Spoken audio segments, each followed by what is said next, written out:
നമസ്കാരം. ഞാൻ നിങ്ങളുടെ സ്വന്തം ശരൺ മഹേശ്വർ. സ്പാർക്ക് മീഡിയ അവതരിപ്പിക്കുന്ന കാലമേ പാർവതിയോട് പറയൂ എന്ന കവിതാ സമാഹാരത്തിലെ ഒരു കവിതയെക്കുറിച്ചാണ് ഞാനിപ്പോൾ നിങ്ങളോട് പറയാൻ ഉദ്ദേശിക്കുന്നത്. മരിക്കാത്ത സ്വപ്നങ്ങൾ എന്നാണ് കവിതയുടെ പേര്. നമ്മുടെ ജീവിതത്തിൽ ഒരുപാട് സംഭവങ്ങൾ ഇങ്ങനെ കടന്നു പോകും. ദിനം പ്രതി ചെറുതും വലുതുമായിട്ടുള്ള നൂറുകണക്കിന് സംഭവങ്ങൾ.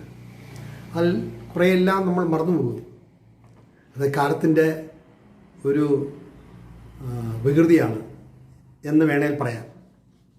അപ്പോൾ എല്ലാം നമുക്ക് ഓർത്തു വയ്ക്കാൻ കഴിഞ്ഞില്ലെങ്കിലും ചിലതെല്ലാം നമ്മൾ സസൂക്ഷ്മം ഓർത്തുകൊണ്ടേയിരിക്കും.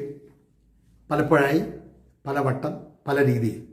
അത് ആരുടെയും തെറ്റല്ല. നമ്മുടെ മനസ്സിൽ ഏൽക്കുന്ന പോറലുകൾ, ആ പോറലുകൾ എത്രമാത്രം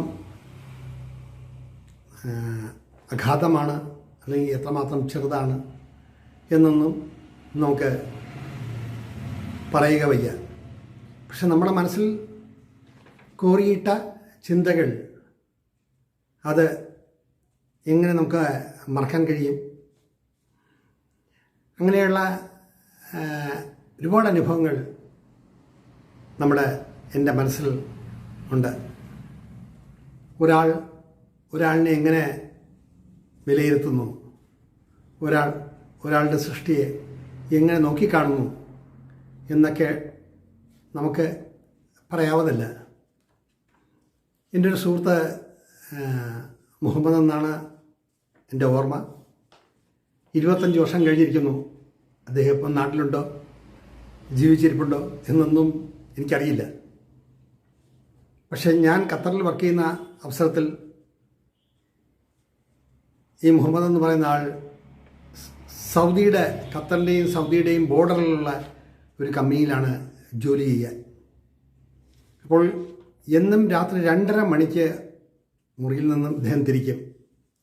അവിടെ എത്തുമ്പോൾ ഏകദേശം 6 മണിയോട് അടുപ്പിച്ചാവും. ഞാനാണെങ്കിൽ ഒറ്റയ്ക്കാണ് താമസിക്കുന്നത്. 4:30-5 മണി കഴിയാണ്ട് എനിക്ക് ബസ് കിട്ടില്ല. അപ്പോൾ രാത്രി 2:30 മണിക്ക് ഞാനും പ്രഭാത പരിപാടികളെല്ലാം കഴിഞ്ഞ് ഇദ്ദേഹത്തിൻ്റെ വാഹനത്തിലാണ് പോവുക. അവിടെ ഇമിഗ്രേഷൻ റൗണ്ട് അബൌട്ട് എന്ന് പറയുന്ന സ്ഥലത്ത് ഇപ്പം പുതിയ ബ്രിഡ്ജുകളൊക്കെ വന്ന് കാലത്തിൻ്റെതായിട്ടുള്ള ഒരുപാട് മാറ്റങ്ങൾ വന്നിട്ടുണ്ട്. ഞാൻ പറയുന്ന കാലം 1996-97 ആ കാലഘട്ടമാണ്.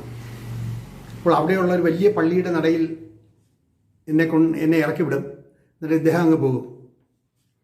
അപ്പോൾ എതിർച്ചയ എൻ്റെ എഴുത്തുപുരയും എൻ്റെ താമസ സ്ഥലത്തും വല്ലപ്പോഴും ഒരിക്കൽ വർഷങ്ങളോളം ഞങ്ങൾ വാഹനത്തിൽ നിന്ന് സംസാരിക്കുകയൊക്കെ ചെയ്തിട്ടുണ്ടെങ്കിലും റൂമിൽ 1-2 തവണയേ വന്നിട്ടുള്ളൂ. അങ്ങനെ എൻ്റെ 48 ഉദയവും 47 അസ്തമയവും എന്നുള്ള നോവൽ എനിക്ക് വായിക്കാൻ വേണമെന്ന് പറഞ്ഞിട്ട് എടുത്തുകൊണ്ട് പോയി.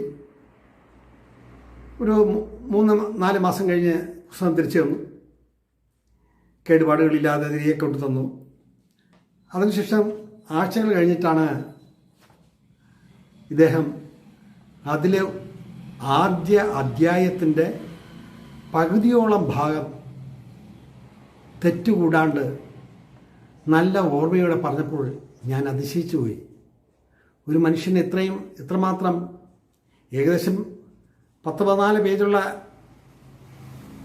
ഒരു അധ്യായത്തിലെ ഒരു 4-5 പേജിലെ സംസാരവും അതിലെ അവതരണവും എല്ലാം മനഃപാഠമാക്കി എന്നോട് പറഞ്ഞപ്പോൾ ഞാൻ അതിശയിച്ചു പോയി. വർഷങ്ങൾക്ക് നീണ്ട തപസ്യയ്ക്ക് ശേഷം ഇന്നും ആ നോവൽ എടുക്കുമ്പോൾ ഏതൊക്കെ കഥാപാത്രങ്ങൾ ഏതൊക്കെ സന്ദർഭത്തിലാണ് അത് എഴുതിയത് ഇന്നും പറയാവതല്ല. അപ്പോൾ അന്ന് ആ കാലഘട്ടത്തിൽ അത് വായിച്ചിട്ട് അതിലെ 6-7 പേജുകൾ മറവി കൂടാണ്ട് തെറ്റാണ്ട് എന്നെ വണ്ടിയിലിരുന്ന് പറഞ്ഞു കേൾപ്പിച്ചപ്പോൾ സത്യം പറഞ്ഞാൽ ഞാൻ അതിശയിച്ചുപോയി.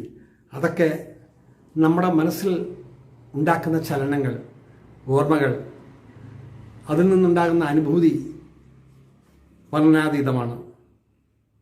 അപ്പോൾ അതുപോലെയുള്ള നല്ലതും മോശവുമായിട്ടുള്ള ഒരുപാട് അനുഭവങ്ങളുണ്ട്.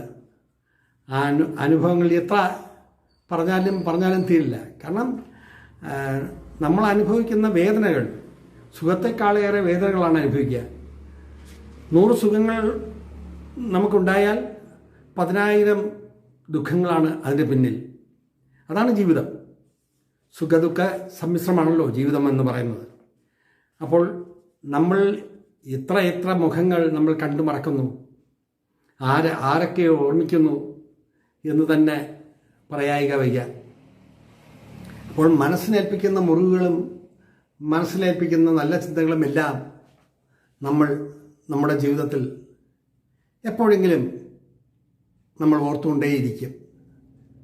അങ്ങനത്തെ ഒരു അനുഭവത്തിൻ്റെ വെളിച്ചത്തിൽ എഴുതിയ കവിതയാണ് മരിക്കാത്ത സ്വപ്നങ്ങൾ. അതിലെ ഏതാനും വരികൾ ഞാൻ വായിച്ചു കേൾപ്പിക്കാം. മനസ്സിനേറ്റ മുറിവുകൾ ഒരിക്കലും മറക്കാവതല്ല, മനസ്സിനേറ്റ മുറിവുകൾ ഒരിക്കലും മറക്കാവതല്ല. കാലം കടന്നാലും യുഗങ്ങൾ കടന്നാലും അനുഭവങ്ങളുടെ സാക്ഷ്യപത്രമാണിവ. കാലം കടന്നാലും യുഗങ്ങൾ കടന്നാലും അനുഭവങ്ങളുടെ സാക്ഷ്യപത്രമാണിവ. മനസ്സിനേറ്റ മുറിവുകൾ ഒരിക്കലും മറക്കാവതല്ല, കാലം കടന്നാലും യുഗങ്ങൾ കടന്നാലും അനുഭവങ്ങളുടെ സാക്ഷ്യപത്രമാണിവ. അനുഭവങ്ങളുടെ സാക്ഷ്യപത്രമാണിവ. ഇതേ തുടർന്നുള്ള വരികളും എൻ്റെ വിഷ്വൽസുമെല്ലാം നിങ്ങൾ കാണുക. ഇവിടെ നിർത്തട്ടെ എൻ്റെ വാക്കുകൾ. മനസ്സിനേറ്റ മുറിവുകൾ ഒരിക്കലും മറക്കാവതല്ല, മനസ്സിനേറ്റ മുറിവുകൾ ഒരിക്കലും മറക്കാവതല്ല. കാലം കടന്നാലും യുഗങ്ങൾ കടന്നാലും അനുഭവങ്ങളുടെ സാക്ഷ്യപത്രമാണിവ. മനസ്സിനേറ്റ മുറിവുകൾ ഒരിക്കലും മറക്കാവതല്ല, കാലം കടന്നാലും യുഗങ്ങൾ കടന്നാലും അനുഭവങ്ങളുടെ സാക്ഷ്യപത്രമാണിവ. ഓരോ ജീവനിലും കുടികൊള്ളുന്നു 100,000 വേദനകൾ, ഓരോ ജീവനിലും കുടികൊള്ളുന്നു 100,000 വേദനകൾ.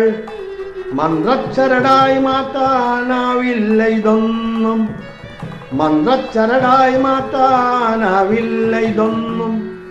ചക്രായുധം കൊണ്ടു മാറ്റി മറിക്കാൻ കഴിയില്ല വേദനകൾ, ചക്രായുധം കൊണ്ടു മാറ്റി മറിക്കാൻ കഴിയില്ല വേദനകൾ. ഓർമ്മതൻ തീരഭൂവിൽ ഓർത്തെടുക്കാൻ 1,000 അനുഭവങ്ങൾ, ഓർമ്മതൻ തീരഭൂവിൽ ഓർത്തെടുക്കാൻ 1,000 അനുഭവങ്ങൾ. സ്വയം ഉരുകി തെളിയാൻ യത്നിക്കുന്നു മനുഷ്യകുലം, സ്വയം ഉരുകി തെളിയാൻ യത്നിക്കുന്നു മനുഷ്യകുലം. എന്നിലെ എന്നെയും നിന്നിലെ നിന്നെയും തിരിച്ചറിയാൻ നീരേഴുലകവും ചുറ്റുന്നു പലവട്ടം അനുഭവങ്ങളുടെ ശരങ്ങൾ. സ്വയം ഉരുകി തെളിയാൻ യത്നിക്കുന്നു മനുഷ്യകുലം. എന്നിലെ എന്നെയും നിന്നിലെ നിന്നെയും തിരിച്ചറിയാൻ ഈ 7 ഉലകവും ചുറ്റുന്നു പലവട്ടം അനുഭവങ്ങളുടെ ശരങ്ങൾ. മനസ്സിനേറ്റ മുറിവുകൾ ഒരിക്കലും മറക്കാവതല്ല, മനസ്സിനേറ്റ മുറിവുകൾ ഒരിക്കലും മറക്കാവതല്ല. കാലം കടന്നാലും യുഗങ്ങൾ കടന്നാലും അനുഭവങ്ങളുടെ സാക്ഷ്യപത്രമാണിവ. മനസ്സിനേറ്റ മുറിവുകൾ ഒരിക്കലും മറക്കാവതല്ല, കാലം കടന്നാലും യുഗങ്ങൾ കടന്നാലും അനുഭവങ്ങളുടെ സാക്ഷ്യപത്രമാണിവ. ഓരോ ജീവനിലും കുടികൊള്ളുന്നു 100,000 വേദനകൾ, ഓരോ ജീവനിലും കുടികൊള്ളുന്നു 100,000 വേദനകൾ. മന്ത്രച്ചരടായി മാറ്റാനാവില്ല ഇതൊന്നും, മന്ത്രച്ചരടായി മാറ്റാനാവില്ല ഇതൊന്നും. ചക്രായുധം കൊണ്ടു മാറ്റിമറിക്കാൻ കഴിയില്ല വേദനകൾ, ചക്രായുധം കൊണ്ടു മാറ്റിമറിക്കാൻ കഴിയില്ല വേദനകൾ.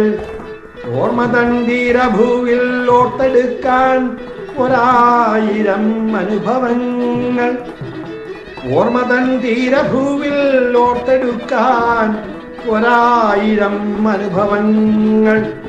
സ്വയം ഉരുകിത്തെളിയാൻ യത്നിക്കുന്നു മനുഷ്യകുലം, സ്വയം ഉരുകിത്തെളിയാൻ യത്നിക്കുന്നു മനുഷ്യകുലം. എന്നിലെ എന്നെയും നിന്നിലെ നിന്നെയും തിരിച്ചറിയാൻ ഈരേഴുലകവും ചുറ്റുന്നു പലവട്ടം അനുഭവങ്ങളുടെ ശരങ്ങൾ, ഈരേഴുലകവും ചുറ്റുന്നു പലവട്ടം അനുഭവങ്ങളുടെ ശരങ്ങൾ, ഈരേഴുലകവും ചുറ്റുന്നു പലവട്ടം അനുഭവങ്ങളുടെ ശരങ്ങൾ.